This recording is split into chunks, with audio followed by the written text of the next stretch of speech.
प्रभास दी राजा साहब, प्रभास के बारे में बात करेंगे। स्पेशली ये वीडियो जो जेन्युइन सिनेमा लवर्स हैं और जो प्रभास की फैन आर्मी है ना, उनके लिए है।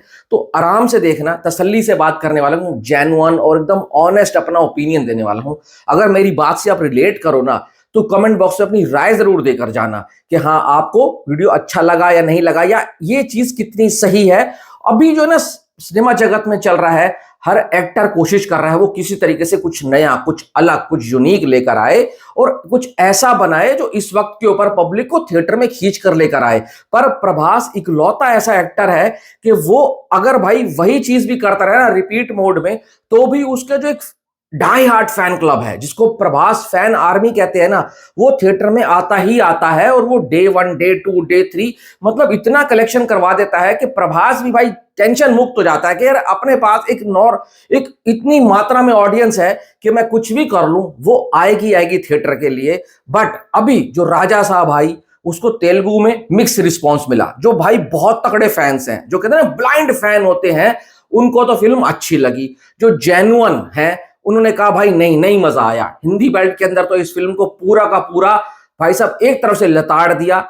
किसी को फिल्म पसंद नहीं आई, इक्का दुक्का किसी और को भी आई होगी, क्योंकि हर किसी का अपना ओपिनियन होता है। किसी को ये फिल्म क्लिक कर गई होगी, पर 99% हिंदी बेल्ट के अंदर इस फिल्म को किसी ने पसंद नहीं करा। अब इसका डे 1 आता है including paid premiers 65 crore all India net, 65 crore रुपए ऑल इंडिया नेट। बहुत बड़ा नंबर है, प्रभास के हिसाब से छोटा है, पर फिर भी जिस हिसाब से प्रभास एक्शन मूवी में नहीं थे, कह रहे थे कि एक्सपेरिमेंटल मूवी है, मारुति नया डायरेक्टर है, ना अच्छा ट्रेलर रिसीव हुआ था, ना गाने रिसीव हुए थे, ना भाई साहब टीजर रिसीव हुआ था, उसके बावजूद भी इस फिल्म को डे 1 के ऊपर 65 करोड़ नेट लेकर जाना, इस सारा का सारा क्रेडिट जाता है प्रभास के फैंस को। उन्होंने इस फिल्म को बहुत ऊपर ले जाने की कोशिश करी। आता है फर्स्ट मंडे। मंडे एक ऐसा दिन होता है, अगर आपके फैन आर्मी में दम है, पिक्चर में दम है ना, तो फिल्म उड़ जाती है। पर प्रभास के केस में ऐसा नहीं होता। प्रभास की फिल्में इतनी जल्दी नहीं गिरती, जो कि मंडे के दिन ये फिल्म गिरी है। डे 1 65 करोड़, हिंदी में इसका डे 4 आया 1.75 करोड़, जो 6 करोड़ से सीधा 1.75 करोड़ चला गया। इससे एक बात साबित हो गई कि हिंदी बेल्ट ने तो इसको टोटली रिजेक्ट कर दिया। This is curtain raiser. ये भाई साहब सच बता रहा हूं, कैपिटल लेटर्स में कर्टन रेजर है कि अब कुछ भी आप लेकर आओगे वो नहीं चलने वाला। और तो और तेलुगु बेल्ट ने तो इसको और ज्यादा भाई साहब नकार दिया, पूरी तरीके से रिजेक्ट कर दिया। ऑल इंडिया नेट पता है कितना आया? आई थिंक 5 से 6 करोड़, 5.75 करोड़ मंडे का, फर्स्ट मंडे का ऐसे कलेक्शन आ रहा है। जो फिल्म डे 1 के ऊपर 55 कमाती है, पेड प्रीमियर से 10 लेकर आती है, तो 65 करोड़ रुपए हो गया, 65 हो गया। और फोर्थ डे के ऊपर सीधा 5 से 6 करोड़ वाली विंडो में आ जाती है। यार यहां पर तो मैं परसेंटेज भी नहीं निकाल सकता हूं, क्या परसेंटेज आपको दूं? क्योंकि नॉर्मली हमने देखा है, अगर पब्लिक फिल्म को रिजेक्ट करती है ना, तो 50%, 55%, 60%, 70% तक का ड्रॉप होता है। पर इस फिल्म का ड्रॉप उन सबसे बड़ा है। और अगर मैं ये कहूं, प्रभास की फिल्म के लिए तो बहुत ही खतरनाक चीज है। अब एक चीज तो हुई है, इस फिल्म को फैंस ने भी बोला कि टाटा बाय बाय, हम नहीं देखने वाले हैं। तो एक अच्छी चीज ये है कि एटलीस्ट अब जो ब्लाइंड फैन होते हैं ना, जो आंख में पट्टी बांध कर थिएटर के अंदर जाते हैं, नहीं कि प्रभास सर की फिल्म है हम तो देखेंगे देखेंगे, उन्होंने भी इस फिल्म को कहा कि भाई अब बहुत हो गया, अब हम ये आपको सपोर्ट नहीं करने वाले। इससे होगा क्या? प्रभास के सराउंडिंग जो लोग हैं, चाहे उनके मैनेजर हो, चाहे भाई साहब उनकी टीम का कोई हिस्सा हो, जो उनके पास स्टोरी आती है, प्रभास को नरेट करते होंगे, या कोई डायरेक्टर जाता होगा ना, उनके लिए अब ताले बंद हो चुके हैं। और उनको स्पेशल इंस्ट्रक्शन दी जाएगी कि ऐसी फुद्दू फिल्में मेरे पास मत लेकर आना।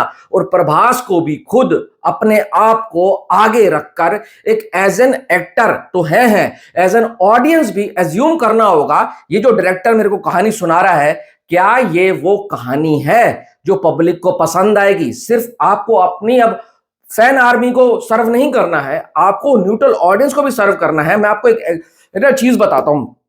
मैं मंडे मैं ऑफिस में था, तो ऑफिस में ना हम अपना लंच टेबल के ऊपर बैठे हुए थे, बातें चल रही थी, किसी और टीम के बंदे साथ बैठे थे, जैसे हमारी टीम वाले साथ लंच कर रहे थे, दूसरी टीम वाले साथ में लंच कर रहे थे, तो वहां बातें चल रही थी, यार राजा साहब देखी, राजा साहब देखी। तो एक बंदा कहता है उसमें से, अरे राजा साहब ये कौन सी फिल्म है? अरे वही यार जो बाहुबली वाला प्रभास है ना, उसकी पिक्चर आई है। तो आप सोच रहे हो आज भी प्रभास जो है राजा साहब की लेगेसी पे चल रहा है। तो भाई राजा मौली साहब ने उस बंदे को इस तरीके से प्रेजेंट करा था, पब्लिक आज भी सलार नहीं पता उसको, उसको कल्कि नहीं पता, उसको राधे श्याम नहीं पता, उसको आदि पुरुष नहीं पता, उसको साहू नहीं पता, उसको ये पता है ये बंदा बाहुबली में आया था और ऐसा कमाल करके गया था, तो इसकी राजा साहब देखते हैं हम। समझ रहे हो, आज भी फैंस के मन में, न्यूट्रल ऑडियंस के मन में एक सॉफ्ट कॉर्नर है प्रभास के लिए। बट दिक्कत क्या हो रही है, वो अच्छी फिल्म नहीं बनी।